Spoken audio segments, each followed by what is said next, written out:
doctorante en architecture à l'Université Le Havre en Normandie. Elle mène des projets qui associent recherche et création documentaire pour interroger les enjeux de mobilité liés aux migrations, au travail et à l'habitat. Architecte de formation, Misia Forlem est diplômée de l'ENSA Paris-Est en 2015. Son projet de diplôme, pour lequel elle reçoit le prix Françoise Abélard 2015 de l'Académie des Beaux-Arts, est présenté au sein de l'exposition Nouvelle Richesse au Pavillon France lors de la Biennale de Venise en 2016. Doctorante dans le cadre du programme Radiant, recherche en art, design, innovation, architecture en Normandie, elle développe depuis octobre 2020 un projet intitulé Habiter la zone. Lauréate d'une bourse au Palladio, sa thèse, co-dirigée par Arnaud Lemarchand, Université de Havre Normandie, et Bruno Propt, ENSA Normandie, a pour objectif d'analyser et de filmer les modes d'habiter liés à la mobilité du travail dans le secteur de l'industrie et notamment dans les zones économiques sociales spécialisées. Son intervention s'intitule ainsi « Filmer les travailleurs-travailleuses mobiles pour enquêter. La question de l'habiter dans les zones économiques spéciales ».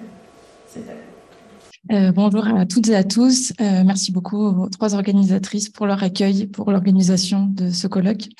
Donc, je m'appelle Misia Forlem et je vais vous présenter la manière dont filmer des travailleurs et travailleuses mobiles m'a permis d'enquêter la question de l'habiter dans les zones économiques spéciales.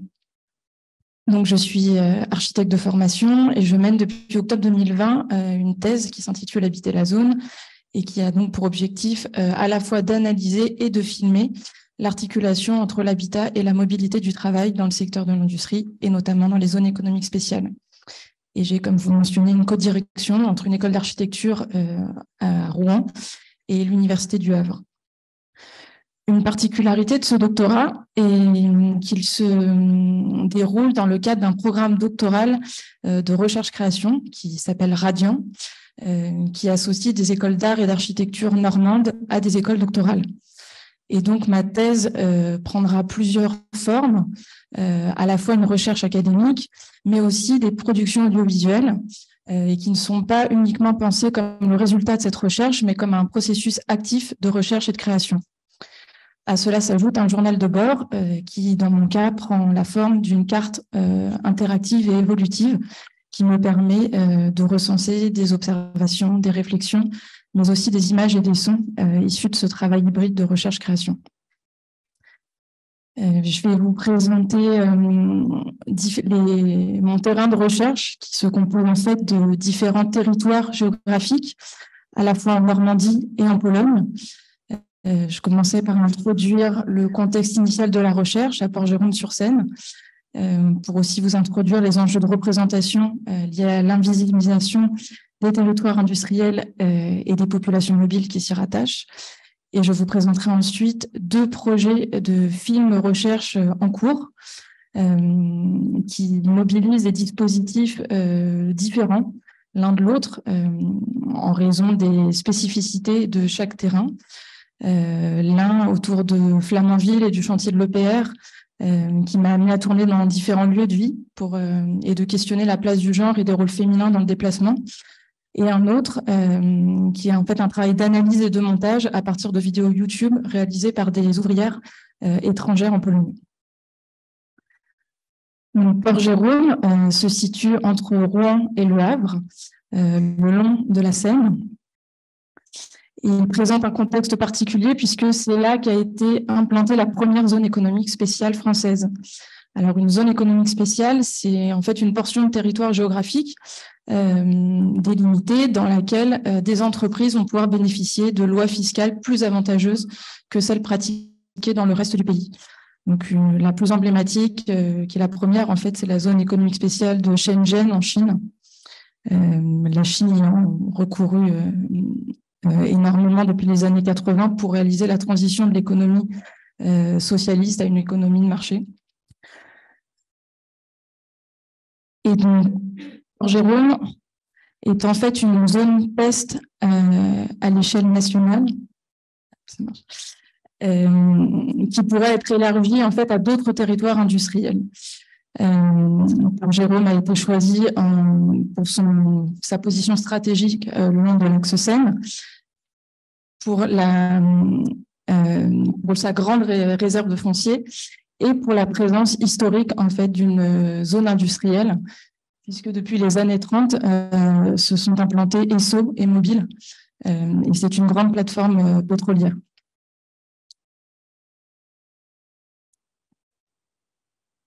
Et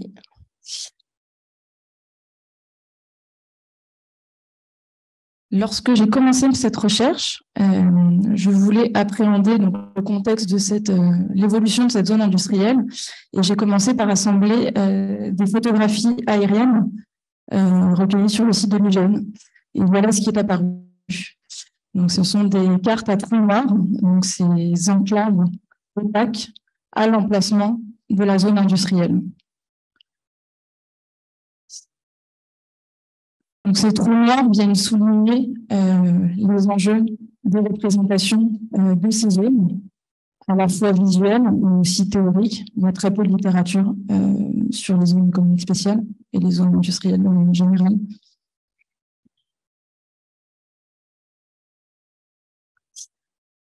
Et pour représenter ces zones, la recherche adopte comme hypothèse que ce sont donc les personnes qui travaillent dans ces zones industrielles qui vont l'habiter sur des temps plus ou moins longs, qui vont être porteurs de connaissances spécifiques, à la fois contextuelles et intimes. Et lorsque j'ai commencé ma thèse, c'était en plein confinement, donc je ne pouvais pas aller sur le terrain. Et donc, j'ai commencé à collecter en fait différents commentaires laissés sur des applications et des sites utilisés par des travailleurs et travailleuses en déplacement. Par exemple, Truckfly, c'est une application utilisée par des routiers, et à recenser les parkings qui étaient habités, les campings, l'hôtellerie économique, mais aussi les points d'eau et les points de restauration. Ce premier travail a donné lieu à une carte UMAP qui permettait de confronter déjà certaines choses. Donc, par exemple, en décembre 2020, il y avait eu le cas d'une pollution d'une rivière qui passait dans la zone industrielle et la préfecture s'était exclamée pas de souci, il n'y a pas d'habitation à proximité de cette pollution. Et en fait, on voit bien donc, là où il y a eu la pollution, en fait, juste à côté, il y a un restaurant routier avec un parking sur lequel habitent des personnes à l'année. Ce qui pose la question de qu'est-ce qui signifie habiter ce territoire. On va passer donc à Cotentin, qui présente des caractéristiques assez communes en fait avec l'industrie du nucléaire. On a aussi des cartes à trous noirs entre Cherbourg avec l'Arsenal, La Hague, l'usine de retraitement des déchets, et Flamanville. Donc historiquement, il y avait une mine, puis deux centrales nucléaires dans les années 80. Et depuis 2007, la construction du chantier de l'EPR, qui a mobilisé jusqu'à parfois 6 000 personnes d'une centaine de nationalités qui se sont relayées sur ce chantier.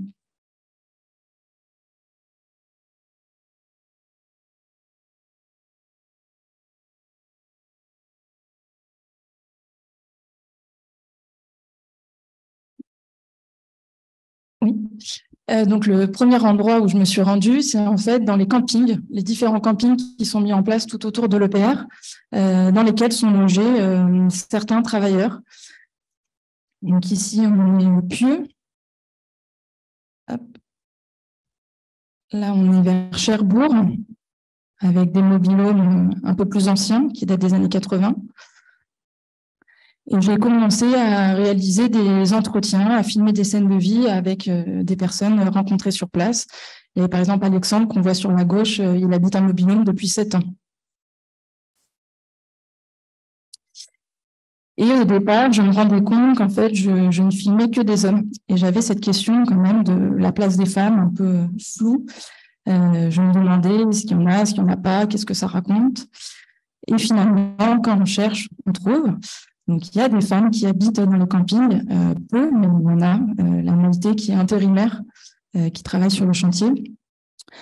De manière historique aussi, Denise qui habite dans la cité ouvrière, donc son mari travaillait dans la mine puis à la centrale. Et ça m'a permis aussi d'aborder d'autres questions. Donc, par exemple, Katia, donc, qui est portugaise, qui est venue pour travailler sur le chantier, elle me racontait que c'était elle qui avait la charge de trouver, de placer en fait les différents travailleurs dans ces campings. et que la raison pour laquelle on lui avait donné ce travail, c'est parce que c'était une femme, qu'elle savait donc mieux faire, mais c'était pas une compétence qui était valorisée, qu'elle n'était même pas remerciée pour cela. Dulce, elle, a suivi son mari. Elle a même acheté une maison maintenant au Pieux, donc proche de la centrale. Et il y avait eu, pendant le Covid, il y avait eu plusieurs femmes qui avaient pris en charge aussi tous les tests Covid de tous ces travailleurs étrangers. Elle fait aussi beaucoup, elle parle bien français, elle fait beaucoup de traductions pour des travailleurs ukrainiens et portugais vers le français. Et Claudie aussi, c'est un personnage qui m'intéressait beaucoup, puisqu'elle est tenancière de bar et qui représente en fait un lieu de vie pour les différents travailleurs, qui s'appelle La Forgette, et qui a été aussi mon lieu d'ancrage. Là, vous voyez les fenêtres de ma chambre quand je viens en résidence à Flamanville. Donc, je vous propose de regarder un petit extrait de ce que j'ai filmé sur place. Je crois que c'est 3 minutes et quelques.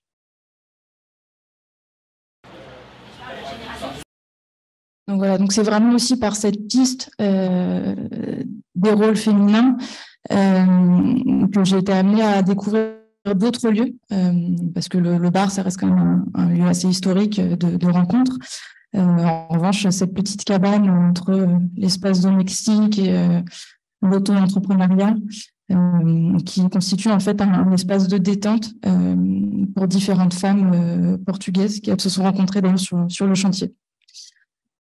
Alors, l'autre projet que je voulais vous présenter, c'est un projet débuté dans des zones économiques spéciales polonaises. En fait, ce qui est intéressant avec la Pologne, c'est que donc, après la chute du mur, la Pologne a recouru massivement aux zones économiques spéciales pour se développer.